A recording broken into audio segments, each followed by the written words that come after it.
Sir आज मी आयुक्तांची भेट घेतली आहे. एक तर माझ्याशी बोल किंवा फोनवर बोल.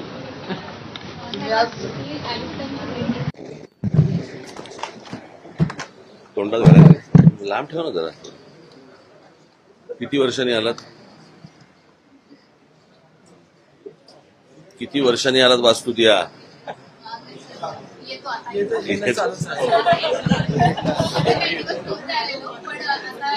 दीड वर्षाचा गॅप.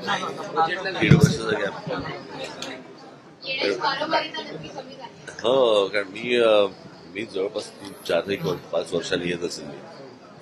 मी विषय आता 2 विषय आयुक्तांच्या कानावरती घातले. एक विषय म्हणजे मुंबई शहराच्या जमिनी खालून जाणाऱ्या ज्या केबल्स आहेत, मग त्या रिलायन्सच्या असतील, अदानीच्या असतील किंवा इतर ज्या काही आहेत, आज मुंबई महानगरपालिकेची एकूणच आर्थिक परिस्थिती काही चांगली नाही.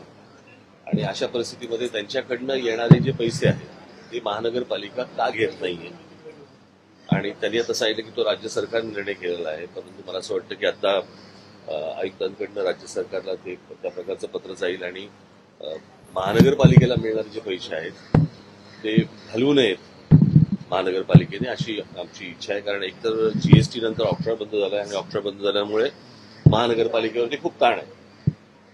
तर तो एक विषय होता. मला असं वाटतं संदीप देशपांडे तुम्हाला डिटेलमध्ये सांगतील. आणि दुसरा विषय होता तो म्हणजे महानगरपालिकेची हॉस्पिटल्स. या हॉस्पिटलवरती मुंबई महाराष्ट्रात येणाऱ्या पेशंट्सचा विषय नाहीये, परंतु परराज्यांमधून येणाऱ्या पेशंट्सचा जो विषय आहे तो इतका लोड या सगळ्या महानगरपालिकांच्या हॉस्पिटलवरती येतो आणि त्याच्यानंतर सगळे परिस्थिती बिघडते अशी.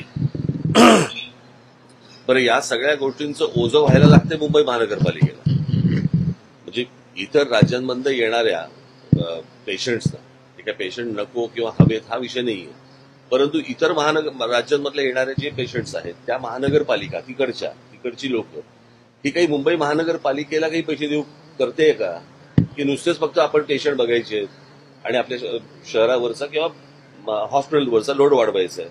तर या दृष्टिकोनात काही काय म्हणतात त्याला वेगळे चार्जेस काही करता येतील का, कसे करता येतील किंवा या दृष्टिकोनात आता आमचं बोलणं